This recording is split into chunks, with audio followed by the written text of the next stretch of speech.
O desejado de todas as nações. Capítulo 60.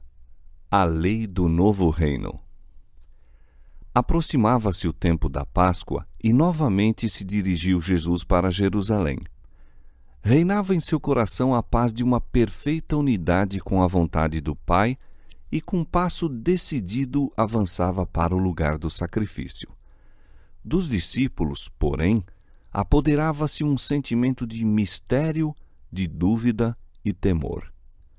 O Salvador ia adiante deles, e eles maravilhavam-se e seguiam-no atemorizados. Novamente chamou Cristo os 12 para junto de si e, mais positivamente que nunca, revelou-lhe sua entrega e seus sofrimentos. Eis, disse ele, que subimos a Jerusalém e se cumprirá no Filho do Homem tudo o que pelos profetas foi escrito, pois há de ser entregue às gentes e escarnecido, injuriado e cuspido. E havendo-o açoitado, o matarão, e ao terceiro dia ressuscitará. E eles nada disto entendiam, e esta palavra lhes era encoberta, não percebendo o que se lhes dizia. Não haviam eles, exatamente antes disso, proclamado por toda parte: o reino de Deus está às portas? Não asseverava o próprio Cristo que muitos se assentariam com Abraão e Isaque e Jacó no reino de Deus? Não prometera a todo aquele que houvesse abandonado tudo por amor dele 100 vezes mais nesta vida e parte no seu reino? E não dera aos 12 a promessa especial de posições de alta honra em seu reino, sentarem-se em tronos julgando as 12 tribos de Israel? Ainda agora dissera que haveriam de cumprir-se todas as coisas escritas nos profetas a seu respeito. E não tinham eles predito a glória do reino do Messias? Em face desses pensamentos, pareciam vagas e obscuras suas palavras acerca da traição, perseguição e morte. Fossem quais fossem as dificuldades que sobreviessem, acreditavam que o reino se haveria de estabelecer em breve. João, o filho de Zebedeu, fora um dos primeiros discípulos que haviam seguido a Jesus. Ele e seu irmão Tiago tinham feito parte do primeiro grupo que tudo deixara por seu serviço. Com prazer abandonaram o lar e os amigos para estar com ele. Com ele andaram e conversaram, estiveram com ele na intimidade da casa e nas assembleias públicas. Ele lhes aquietara os temores, libertara-os dos perigos, aliviara-lhes os sofrimentos, confortara-os nos dissabores e com paciência e bondade os instruíra até que seu coração parecia ligado ao dele e no ardor de seu afeto desejavam estar mais achegados a ele em seu reino. Em todas as oportunidades, João procurava lugar junto do Salvador e Tiago desejava ser honrado com uma ligação igualmente íntima com ele. Sua mãe era seguidora de Cristo e servia-o liberalmente com seus meios. Em seu amor e ambição maternos, cobiçava para eles o mais honroso lugar no novo reino. Animou-os, assim, a fazer o pedido. Mãe e filhos dirigiram-se juntos a Jesus, solicitando uma graça que seu coração decididamente anelava. — Que quereis que vos faça? Perguntou ele. A mãe respondeu: — Dize que estes meus 2 filhos se assentem um à tua direita e outro à tua esquerda no teu reino. Jesus se mostra bondoso para com eles, não repreendendo seu egoísmo em procurar preferência sobre os outros irmãos. Ele lhes lê o coração, sabe a profundeza de sua afeição por ele. Seu amor não é um afeto meramente humano. Conquanto manchado pela terrenidade do humano instrumento, é o transbordar da fonte de seu próprio amor redentor. Ele não repreenderá, mas aprofundará e purificará.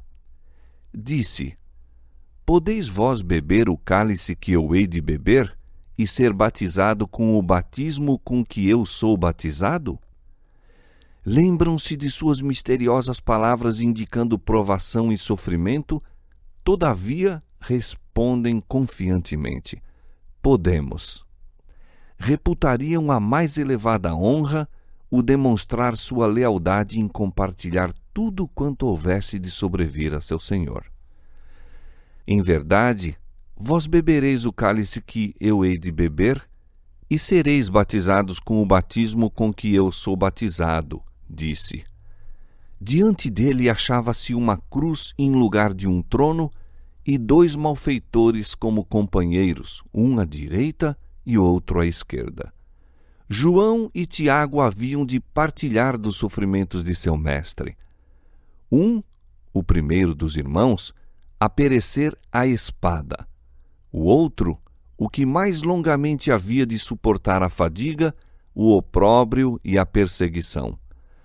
Mas o assentar-se à minha direita ou à minha esquerda, continuou: não me pertence dá-lo, mas é para aqueles para quem meu Pai o tem preparado. No reino de Deus, não se obtém posições por favoritismo.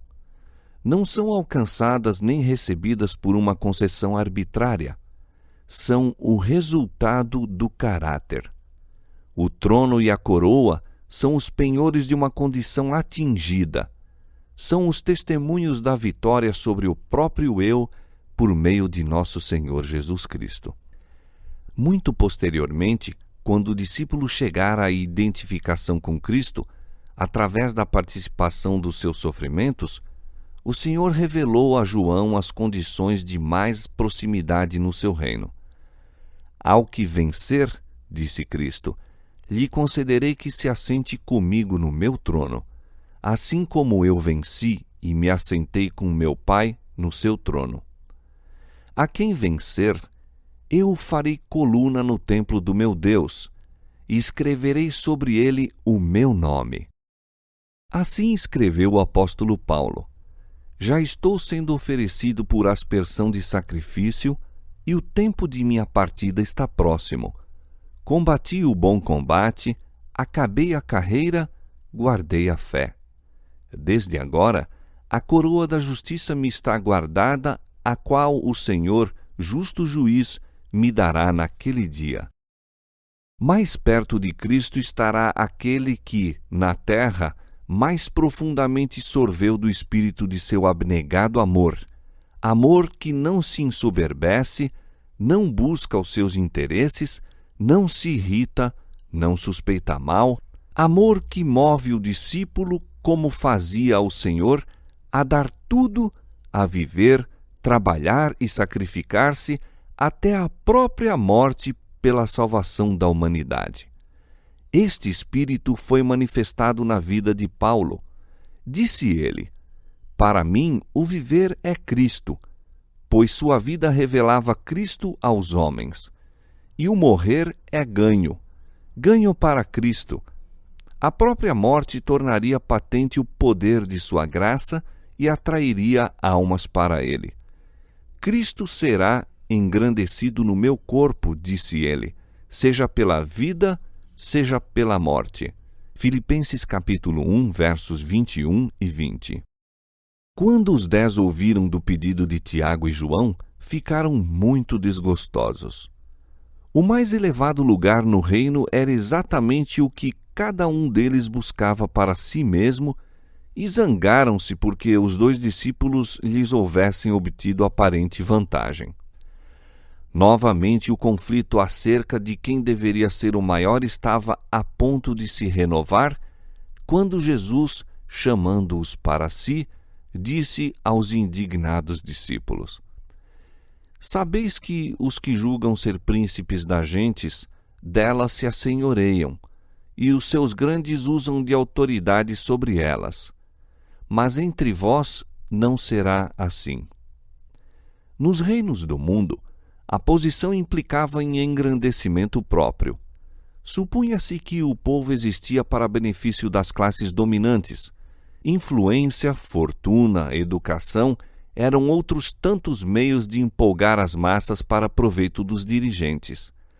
As classes mais altas deviam pensar, decidir, gozar e dominar. As mais humildes cumpria obedecer e servir. A religião, como tudo mais, era uma questão de autoridade. Do povo esperava-se que acreditasse e procedesse segundo a direção de seus superiores. O direito do homem como homem, pensar e agir por si mesmo, era inteiramente postergado. Cristo estava estabelecendo um reino sobre princípios diversos. Chamava os homens não à autoridade, mas ao serviço, os fortes a sofrer as fraquezas dos fracos. Poder, posição, talento, educação colocavam seus possuidores sob maior dever de servir aos semelhantes. Ainda ao mais humilde dos discípulos de Cristo é dito: tudo isto é por amor de vós. O Filho do Homem não veio para ser servido, mas para servir e para dar a sua vida em resgate de muitos. Entre seus discípulos, Cristo era em todos os sentidos aquele sobre quem repousavam os cuidados e responsabilidades. Partilhava da pobreza deles, exercia abnegação em seu benefício, ia adiante deles para lhes aplainar os mais ásperos caminhos e deveria consumar em breve sua obra terrestre, entregando a própria vida. O princípio sobre que ele agia deve atuar nos membros da Igreja, que é seu corpo. O plano e a base da salvação são amor. No reino de Cristo, são maiores os que seguem o exemplo por ele dado e procedem como pastores de seu rebanho. As palavras de Paulo revelam a verdadeira dignidade e honra da vida cristã. Sendo livre para com todos, fiz-me servo de todos, não buscando o meu próprio proveito, mas o de muitos, para que assim se possam salvar. 1 Coríntios capítulo 9, verso 19 e capítulo 10, verso 33. Em questões de consciência, a alma deve ser deixada livre. Ninguém deve controlar o espírito de outro, julgar por outro ou prescrever-lhe o dever. Deus dá a toda a alma a liberdade de pensar e seguir suas próprias convicções. Cada um de nós dará conta de si mesmo a Deus. Romanos 14, 12. Ninguém tem direito de imergir sua individualidade na do outro. Em tudo quanto envolve princípios, cada um esteja inteiramente seguro em seu próprio ânimo. No reino de Cristo não há nenhuma orgulhosa opressão, nenhuma obrigatoriedade de costumes. Os anjos do céu não vêm a esta terra para mandar e exigir homenagens, mas como mensageiros da misericórdia, a fim de cooperar com os homens em erguer a humanidade. Os princípios e as próprias palavras do ensino do Salvador permaneceram, em sua divina beleza, na memória do discípulo amado. Até seus derradeiros dias, a preocupação do testemunho do apóstolo às igrejas era: esta é a mensagem que ouvistes desde o princípio, que nos amemos uns aos outros.